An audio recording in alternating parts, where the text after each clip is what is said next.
Yo, yo, yo, welcome back to another episode of Our Crib Uncut, where we are here off-site at Beatcave. Another round of camp. How many seasons are we at right now, Jerome? 13, bro. Yeah, it's 13. It's been a lot. 13 incredible times at camp, different versions, but the same vibe, the same thrive. Mm-hmm. And we're here with amazing guest, Simon Servida. Hello.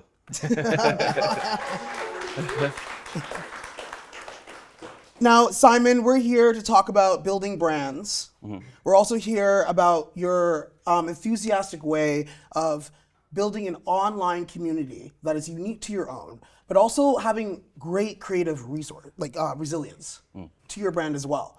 I just want to talk about the backstory of where you came from and how you became so notable inside of your online presence. Yeah, so my name is Simon. I am a music producer. I grew up in Scarborough. Big up, Scarborough! Yeah, sorry. I started making YouTube videos in 2018. Since then, I've just been making content on every social media platform, and I've been luckily been able to make good enough content where I can do it for a living, and I've gone viral multiple times, and I want to talk about how to make good content for you guys today. Amazing. Yeah, sick. Big ups. That's a big story. And I love that you're so local to Toronto because Beatcave is all about bringing about communities. And there's a lot of communities around outside the downtown core that need to be talked about. And Scarborough's a big borough inside of this. Anybody from Scarborough here? Yeah, we got big Scarborough people. And we love that you come from there. But I really want to talk about the roots before the rise. Okay. Right? What were you like before Simon Servida music? Before, I would say personality-wise, I'm still very similar to what I show on video. I think a lot of the skills that I have today were developed when I was younger. So I played piano when I was really young. I made beats since I was in high school. I started editing videos just for fun for my family, even before I was posting anything online. So I think a lot of the skills that I had before just really translated to like my online presence right now. Amazing. And let's reflect, how has your creative process changed from pre-Simon to now Simon? The creative process definitely changed because we obviously have to pay bills now. Yeah. So it's not really a thing where I can wait for inspiration. I don't have the luxury to wait for inspiration. It's now something that I have to seek out and find. So I find myself nowadays doing a lot of research when it comes to what kind of content I want to make, what would be relevant. And the way I do that personally is I have multiple burner accounts for, let's say, TikTok and Instagram. And each one is basically an algorithm that I curated myself. So in my main one, it's only producer content. And another burner is just for artist content. Another one for cooking, that's personal. Oh, Yeah. cool. But Cooking. just so that I can see just exactly the niche I'm looking for, exactly what I want to see, and that will help me spark ideas today. That is so interesting. So you're saying that you're kind of spreading, you're like an octopus, spreading tentacles around the internet, learning, feeling your way through, and then really coming back to center to see what, you're collecting data. Yeah, the octopus You're data method, farming. yeah. Essentially. Yes, That's exactly. crazy. It's crazy how Diabolical. simple. It's diabolical. Doc Ock. Yeah. No, 100%. I mean. Yeah, no, and I was gonna say, I guess I wanted to take it back just a little bit. Obviously, you mentioned that in 2016 you started YouTube, and it's funny, when you walk through the halls of our camp events and producers see you, they're like, was that Simon that just passed by? And it's just everyone is so always shocked to see. It's so I guess when it comes down to it, are you still surprised the amount of people that are yo, Simon, what's up, and get super shocked about every single time, especially in public, where it's just I got recognized at the airport last week, so I was like, oh, that's interesting. Wait, roll back. I need to know more about this. How is it being recognized? It's euphoric. Yeah. It's incredible. I find that high every time. I love that. Do you ever get like kind of like taken back, or like what's like for us like that are regular people kind of going around being recognized for something that's so like unfamiliar, but then you are probably constantly like familiarized, like you know it's gonna happen to you. Like, is there like a trend of feelings that you feel that we can like kind of grasp? Indescribable. I'm sorry. You're like, get there and find out. Yeah, you gotta find it for True, yourself. true. So I guess my another question that I had, because obviously you mentioned like you're going through these different social media platforms to find these different algorithmic like opportunities for you to take advantage of when you're posting content in these different ways. So I guess because we have a lot of independent producers, artists here, like what are a couple of things that they can do to ensure that they're making the most out of the content they're doing? And just how, like, especially with a budget in mind, like how can they, ensure that they're not necessarily going viral, but like they are reaching the right audience at the end of the day, or reaching a bigger audience? Yeah. So yeah, what I said before, we're creating a burner account, and it might take like a day or two, but scrolling, anytime you see a video that has nothing to do with your niche, just go not interested. Cat videos, cooking videos, workout videos. Get rid of all of that until when you scroll consecutively and you see 5 things of the exact same niche, then that's when the algorithm is kind of curated to you. And then from there, you're just looking at what hashtags they're using. You're looking at what keywords they're using. And you can see that what you're just trying to do is you're just trying to just imagine yourself as like a friend just trying to get into that circle. And using the same words, maybe filming it the same way they do, just using all of that as inspiration to kind of push yourself in that same spot. I really want to dive deep into the word algorithm, right? We're all kind of like, what is that? What is an algorithm? Like, somebody who kind of knows what it is, it reminds me of a time where I didn't know what an algorithm was, and like everyone says the word so willy-nilly, and we're all here being like, oh, the algorithm. What is that? How do you build one? Like, describe that. The best way I can describe it is, I would say, like, everybody imagine yourself as an employee, and you work for TikTok, you work for Instagram, you work for YouTube, you work for Spotify. And as their employee, it's your job to get people to stay on their app as long as possible. It's like you're basically farming these people for views and for the social media platform itself. Yeah. You think about how you can make people stay on the app versus how you can make it about you. So how does that now work into music? Like, as an artist now, how can I tap into these big brands, using the algorithm to my advantage of building like a business for music? Good question. Let me think about it. Yeah, so when you want to build a brand, that is, if we can just imagine like a funnel, the brand is kind of somewhere in the middle. And the top of the funnel is that viral video. Your content is at the top. That's the first thing everybody's gonna see. So like building the brand is, just having a clean social media profile, the link tree and all that stuff. That's like, it's not like that stuff you can do like right now, but the important part is getting people to actually watch, because having a brand is not as important if nobody's looking at it. Right. 100%. Kind of goes back to that, if a tree falls in the middle of whatever, no one's around to see it, does it make a sound? Probably not, but perspective, right? You can have great art, but if no one's around to witness it and to influence it, then it kind of gets lost. Yeah, so you can post your great art, but you just have to kind of mold it in a way that people want to watch and is more digestible. So, I mean...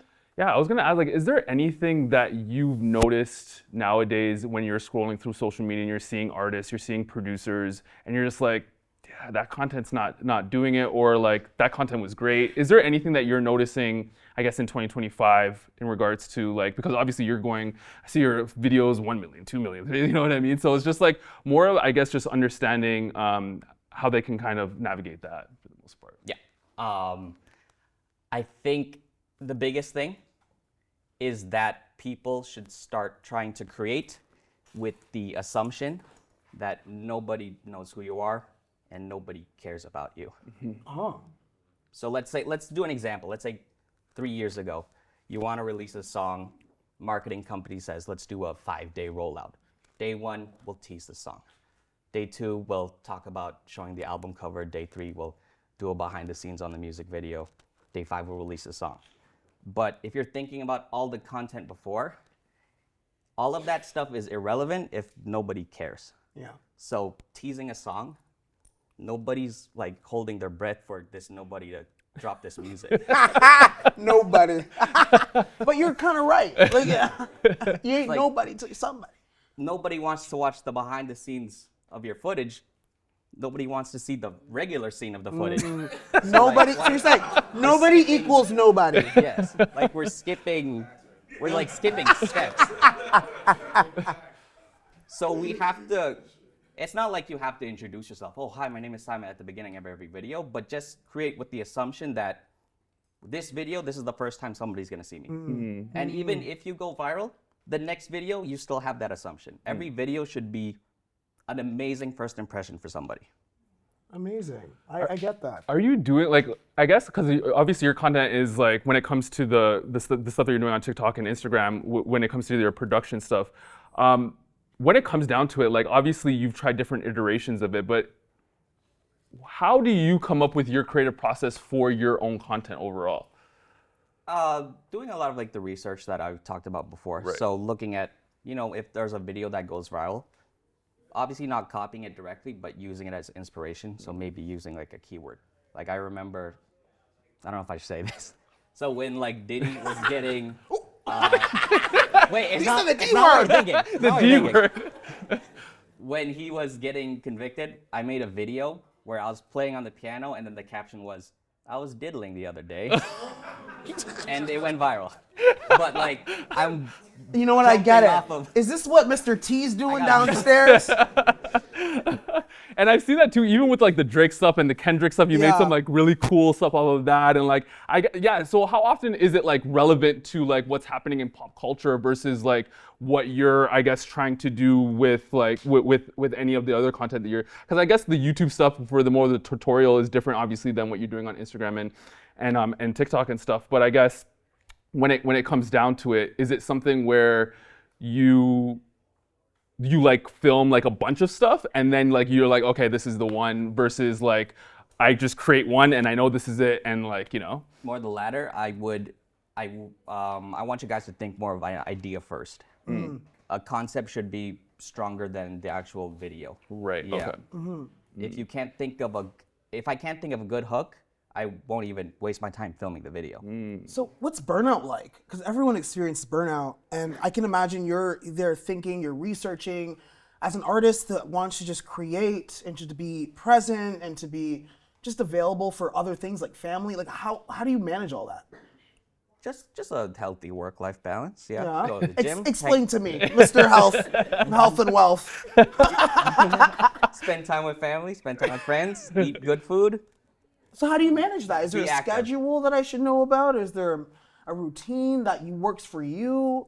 I work basically like a 9 to 5. Like it's very. On top of or is this No, like the business? the hours I put is very. I'm in at 9 and I leave at 5. Nice. So Yeah. you schedule your own self 9 to 5. Yeah, because then like, oh, if my girl's done work, I don't want to keep working while she's done. We want to do something. Nice. So yeah, I like that. I like that. It's kind of how I try to do it now, and it's so annoying. But like you're saying, how like it is, because like you're there, you don't have a boss to kind of report to. yeah, And that can be very daunting when there's no schedule every week. You are creating the schedule. You kind of have to be your own boss, telling you, hey, get to work. And you're like sitting there at the pool or whatever. Like, you got to get to work. Yeah. One of my other questions would be surrounded around, I guess, more of the fact that like there's so many apps nowadays. There's so many apps, like obviously with the social media, but then when it comes to creating the content itself, Yeah. is there any apps that you're currently using to like build out the content you're doing? Is there any magic, apps or anything that you can recommend? I personally just use Adobe Premiere, but I have that. Is CapCut free? I think ish. Everything comes with I a subscription would, nowadays. Yeah, if you guys are like, if there's a free version, then I would just do the free version. It's not Okay. really that serious. I just personally use Premiere because I've been using it for like over 10 years. And have you used both? Is there like a difference with either or? Have you tried to use both and kind of see if there's a difference? Oh no, I've never used CapCut. Okay, yeah, gotcha. I'm just really fast at like the program I do, so I just do it there. Gotcha. Now, other than production apps, any like lifestyle apps that you use that maybe we should know about at all that you use in your daily life, or is just you kind of? No, I don't use any. That's amazing. Okay. Sorry. No, it's incredible. So obviously talking about the content is one thing, but then, when it comes down to it, like you were mentioning before, funneling down, and sometimes that funnel leads to business, right? So I guess when it comes down to it, is there any business advice that you have for the all of the artists and producers that are here? Just being prepared for business, I think, is the most important thing. Like just knowing what rates you might have, where to find you. Honestly, yeah, just being prepared for business to come. Right. Because once a video does go well, people will start hitting you up. How often are you turning down stuff? Well, people also give like really stupid offers, so, pretty often, I guess. Based on you talked about rates. Uh-huh. What's the best advice you can give to an artist for, creating a rate for themselves for the service that you provide? Because it's not tangible sometimes. It's not like you're creating resources from material. It's kind of like creativity and it's art. Yeah. How do you set your rates, and what advice can you give the classic artist? For this one, I'd simply just talk to other people. If I'm an artist and I see another artist doing something with somebody, and if I'm close with them, I'll ask them, oh, hey, how much are you doing it for? So I should go to Beyonce and maybe ask her. Yeah. Might as well. Yeah, but basically you're figuring out your market by just asking around. Nice. Yeah, because there's not really a tangible like number, especially I think for musicians. No. Right. Yeah. So you're saying you go to your colleagues, your peers that Basically. are close to you and see and you investigate. Yeah, nice. All right, let's open it up for some questions. All right, got you. Okay, I got like 2 quick questions. What's up? How important is it for your? I don't want to say comment. You like the actual write. Like you do the video. Yeah. Now you gotta write The caption. The caption. Like how important is that caption? Do you have to add hashtags? Do you use hashtags? Like does that actually work? And what did you do when have you ever had imposter syndrome? Like, what did it take for you to get out of that as well? Okay, first question. I don't use hashtags. I haven't used them in like 3 years. Did you see a difference when you stopped using it? Yeah, Three I started questions, going girl. viral. Because I'm in the learning process and after like I'm trying to like figure out, do I still need to use these captions? Or, like, do I still need to use hashtags or not? Like, I started going viral when I stopped using hashtags, but the way I make content, I try to make it for everybody. Let's say, what kind of music do you make? everything, to be honest with you. So pop, hip hop, rap, trap. Let's say you're dropping a rap song and you want rap people to listen to it, then I would kind of hashtag if you are in a certain niche. Okay. I don't want to be in a niche, so that's why I left hashtags out. Okay. What was the second question, sorry? Imposter syndrome. Like, Yeah, I still feel that. you still feel that? Yeah. How do you like deal with that day to day to be able to make the amount of videos and hit that virality moments? It comes in waves. Yeah? Yeah. Some days I'm feeling the man. Some days I'm not the man. I like that. Cargo? Hi, Simon. Hi. Thanks for being here. My question is just, well, you kind of have the opportunity, obviously, with hard work to kind of do what we're all aspiring to do and make art and be creative for a living. And what was kind of that turning point for you where you're like, this isn't a hobby, this is my career now? Was it, like, not without getting into details, was it like a financial situation where it's like, I can now afford to do this as my full-time, or I can quit? Was it like a feeling that you had inside where it's like, I'm going to do this 100% full-time? Like, what was that transition like from more of like a hobby to doing this full-time as your career? I was really privileged to be able to live with my parents, and also really, really privileged that they didn't make me pay rent. So when I was 24, I basically just asked them, can I try it out for a year? And then I just put in basically like a full-time hour worth of work into it, and I was able to get results. So did you give yourself almost like a launch period? Like, I'm gonna give myself a year to make this take off. If it doesn't, you would have had a plan B kind of thing? Yeah. Yeah? What's Simon's plan B? There was never, Cooking. He's like, cooking. never a plan B. there was never a Oh, is that plan one over B. here?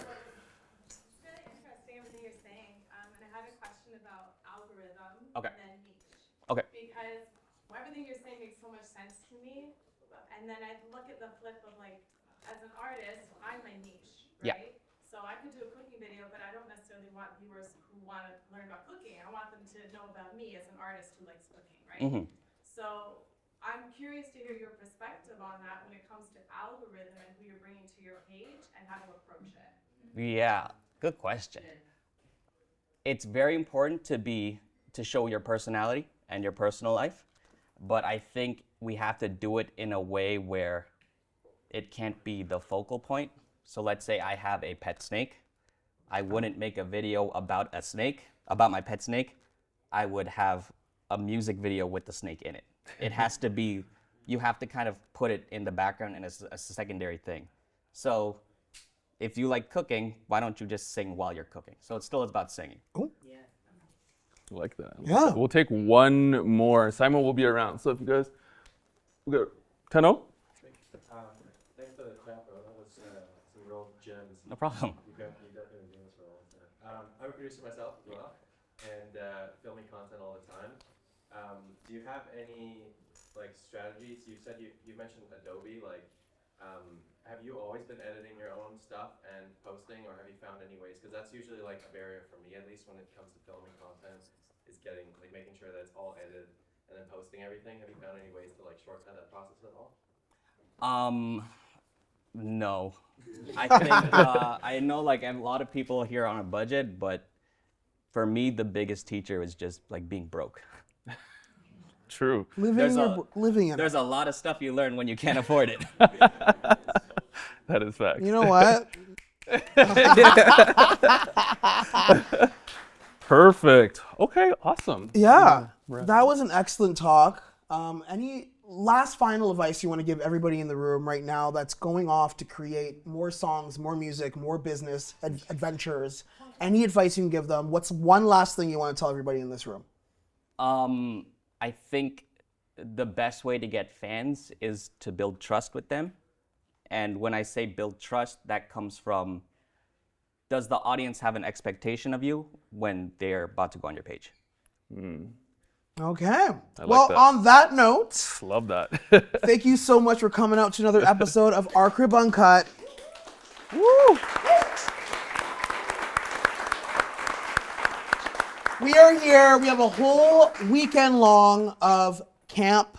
And if you haven't been to camp, you got to come out. You got to go explore. All of the creatives here are all here to explore, create, and make music and hang out and also network. And that's Yeah. we're here to kind of do things.